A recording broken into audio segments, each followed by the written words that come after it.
Well, first of all, today we have, your name is? Jason Carter. All right, Jason.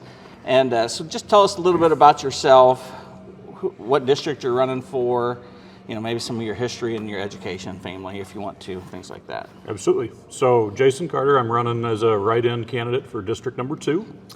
My wife and I own Remax Pride up on the square here. Our business consists of our office in Oskaloosa. We have one in Ottumwa, we have one in Sigourney.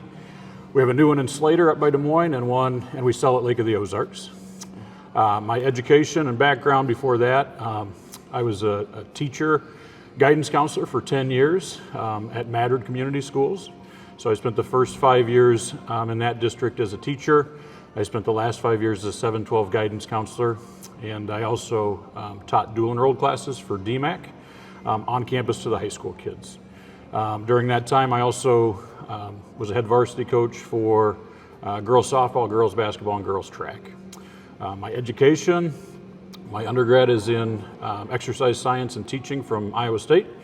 I have a master's degree in education from Drake University, and I also have a master's back at Iowa State in school administration. So I think the combination of that makes me a pretty good candidate for school board. As far as family, I do have 2 kids in the Oskaloosa district.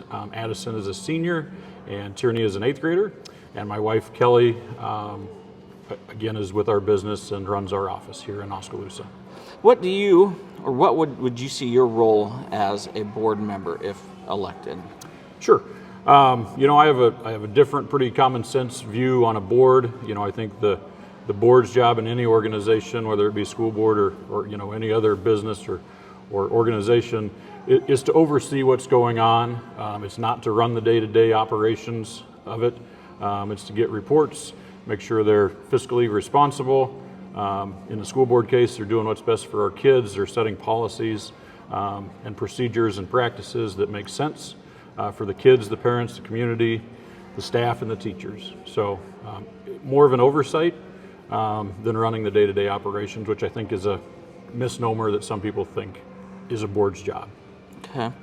So why do you want to serve, and is there a weakness that maybe you hope to fix on the board? Sure. Well, the first thing is I think with any board, especially the school board, the worst people that can run are folks with an axe to grind or have had a bad experience. You should be on the board to serve everybody, to do what's best for all those groups, parents, teachers, students. I looked at some of the leadership that stepped down from the school board, and we had pretty strong leaders.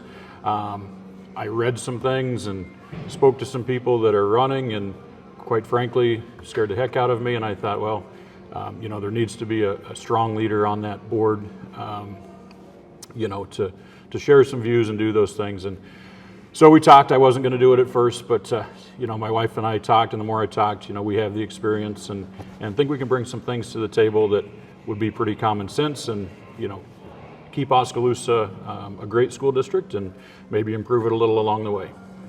So what challenges do you see for the district going forward? I think our first challenge and one of the biggest roles of a board is we've got a superintendent that's going to retire. So whomever is nominated to the school board this term is going to have to fill that position. I think it's important that we're able to vet that person and make sure that they're a good fit for our community and our school and our kids. So I think that's going to be the biggest immediate challenge. I know that there's some things going on in the world, that everybody is fearful is going to work its way into the Oskaloosa district. I think we're a pretty common sense community. Some of those things may try, but I think our job there is just share values, be consistent with the message that we have of what we're about, and again, hire good leaders who are going to hire good teachers. All right. And what positives are you seeing from the district, and how will you build upon those? Sure. District has plenty of positive stuff going on. We've been in the district for 10 years now. Addison was in 2nd grade, and Tierney hadn't started yet when we came here. We've always felt that the district communicates well with parents.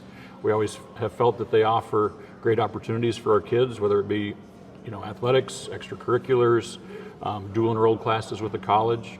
And really we feel that for the most part they've done a good job of hiring good folks to to run that and be ambassadors for that. So, again, we would just try to expand on that and keep those good things going. Obviously every school has problems, address those as they come, move on and be better for it. So, of course, we all know that school districts play a major role in the local economy. So how do you see the district playing a role in making Mahaska County better? Sure. Well, school districts and hospitals are always two of the biggest employers, so of course they have an economic impact on it. I think experience that we bring to the table, I think people see our business as just the business on the corner of the square. We're 5 offices strong, and we're unique in the fact that we're still family owned for the size of business we are. So we're about a $60 million a year, $60 to $80 million a year business as far as managing other people's trust money. We're about a $2 million business. We've got plenty of experience managing that, taking care of that, being fiscally responsible, that I think that we can take and be the oversight again for the school and make sure that they're doing things that are correct and that positively influence the community. Okay. So, well, we're getting close to the end here. So, what role do you believe the school system plays in a child and family's everyday life? Sure. Well, I don't think that by any means the school district is there to replace the family. There are decisions that have to do with the student's health and well-being and social aspects that are definitely family driven, should be family decisions. The school is an extension of those, but certainly shouldn't take the place of a family. School can offer guidance, as far as issues and things like that if the family so chooses. But I think the school is there, to educate the kids, give them opportunities that they wouldn't have elsewhere. But again, definitely not to take that family role away from the folks.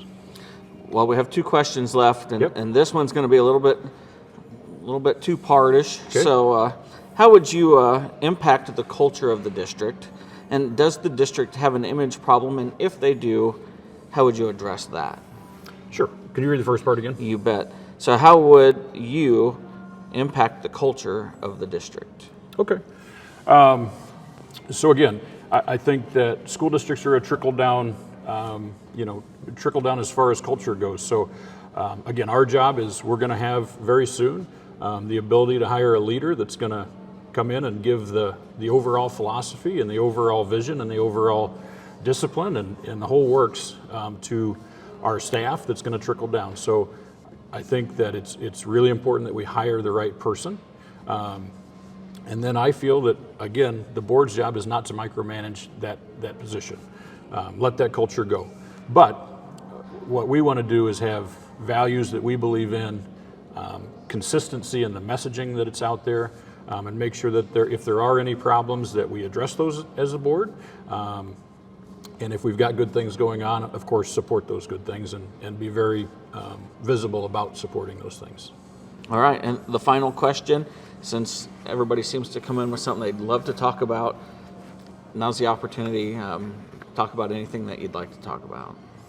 Sure. Again, I think that we have great things going on. I think in the 10 years I've been into the school in a negative role one time in 10 years. So as a former educator, I can tell you the school's doing pretty good if that's the case. And I just want to expand on that. Obviously, Kelly and I are very involved in the community. We just want to try to give back in a positive way, and hopefully we can do that. And again, would appreciate your write-in vote if you feel so inclined on November 2nd. All right, so once again, for the folks, your name is? Jason Carter. And you're running for? Write-in for District Number 2. All right, thanks, Jason. Yep. And have a good day. You bet. Thank you.